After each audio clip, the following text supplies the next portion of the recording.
Meghan Markle described in her recent podcast that when she appeared as Suitcase Girl on the show Deal or No Deal, she was reduced to a bimbo. Her statement is laughable because she made numerous appearances on this show, and after she supposedly quit the show, she was cast in different shows scantily clad or performing questionable acts. Starting with the word bimbo. Bimbo is a word that has changed its sex. Originally, the word bimbo was originally a man. Derived from an Italian word for a baby boy, when it first emerged in American slang around the turn of the 20th century, it referred to a menacing, brutish bully, perhaps a reference to a baby's equally stocky, thick-set physique, or adult. It didn't take too long for things to change, however, as in 1920 a song was written for a Broadway revue entitled My Little Bimbo Down on the Bamboo Aisle, which referred not to a brutish man, but to a beautiful, voluptuous woman. Precisely what instigated the change is unclear, although one theory suggests that both muscle-bound heavies and voluptuous women both risk being admired more for their appearance than anything else. No matter what inspired it, the term bimbo came to be all but exclusively attached to women, to the extent that an exclusively male equivalent, himbo, had to be invented in the late 80s to redress the balance. Now in the American slang it is used to describe an attractive but stupid young woman. Another word that now has a different meaning is blockbuster. This word literally describes a bomb large enough to destroy an entire block of buildings. In this sense, the first blockbusters were produced by the Royal Air Force during the Second World War, the very earliest of which, weighing an impressive 4,000 pounds, was dropped on the German city of Emden during an air raid in March 1941. The wartime press was quick to pounce on the nickname blockbuster, and soon it was being used figuratively to describe anything and everything that had an impressive or devastating effect. The military connotations gradually disappeared after the war, leaving us with the word we use today. Another word that morphed is the word girl that originally referred to a girl or boy.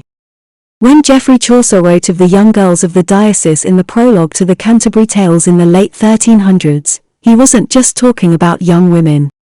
Back when the word girl first appeared in the language, in the Middle English period, it was used to mean child, regardless of the gender of the child in question. That didn't begin to change until the early 15th century, when the word boy, thought to have been borrowed into English from French around a century earlier as another name for a slave, or a man of lowly birth, began to be used more generally for any young man. As boy encroached on its meaning, girl was forced to change or else risk disappearing from the language altogether. The word alcohol originally meant eyeshadow. The ancient Egyptians made their distinctive jet black eyeshadow out of the mineral stibnite, which was crushed and heated to produce a fine dust that could then be mixed with animal grease to make a cosmetic paste. The name of this paste was alcohol, a term derived from an ancient Arabic name meaning the stain or the paint. Alchemists and scientists of the European Middle Ages then picked up this term from their Arabic origin textbooks, and began applying it to all kinds of other substances that could be produced through similar means, which included the distillation of wine to form its purest essence, ultimately given the name alcohol. The word cloud was originally a rock. The Old English word from which our modern word cloud derives, clod, didn't mean cloud at all but rather rock or mountain. Through it, cloud is actually a distant relative of words like clot and clod. But because enormous grey rain clouds can appear, albeit with a little imagination, like enormous grey masses of stone, it's thought that these two meanings became confused, and eventually the meteorological sense of the word won out to give us the word we use today. The word cupboard originally described a table. A cupboard, quite literally, was originally just a board on which to place your cups. Or put another way, a cupboard was originally a table, as was a sideboard, incidentally, albeit one placed specifically at the side of a room. No one is entirely sure why, but by the early 16th century that meaning had begun to disappear from the language, and a cupboard was no longer a tabletop on which to use or display one's crockery, but a covered recess in which to store it. By the 17th century, people were beginning to store food in cupboards. To cry cupboard meant to crave food in the late 1600s, while the author Wilkie Collins was the first to find a skeleton in his cupboard, an expression later changed to closet, in 1859. The word handicap originally meant a fair exchange.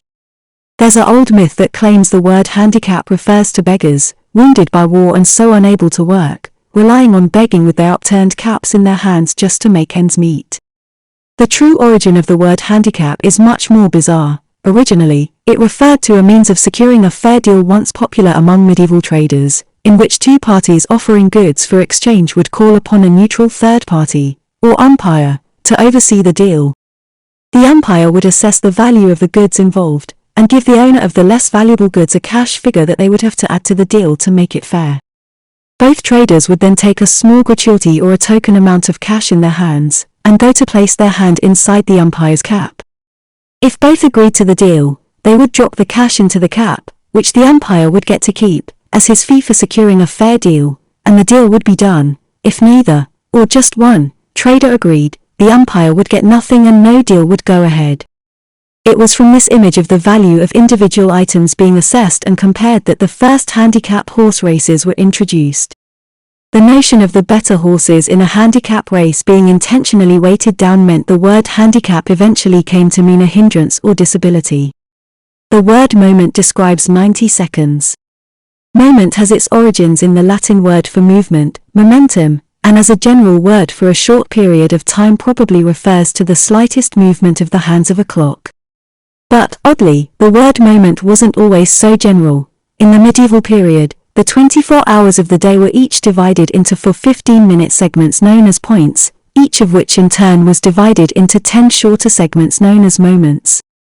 So next time someone says they're going to be a moment, remind them that by definition they're going to be precisely 1/40th of an hour, or exactly 90 seconds. The word treadmill was originally a prison punishment. It might come as little surprise to learn there's a connection between gym equipment and hard labor punishments doled out in Victorian prisons, but the fact is that the original treadmill was an enormous man-powered mill used for tasks such as crushing rocks and grinding grain. Invented by a 19th-century engineer named Sir William Cubitt, the original treadmill was essentially a never-ending staircase, a wheel of steps encircling a vast cylinder attached to a millstone, on which convicts could be gainfully employed for many hours a day. Famously, Oscar Wilde was made to toil away on the treadmill during his imprisonment in Reading Jail in 1895. Prison reform after the turn of last century made Cubitt's treadmill a thing of the past, but the term was resurrected in the 50s during the post-war vogue for health and fitness, and was applied to an item of gym equipment likewise comprised of a, seemingly endless, foot-powered belt.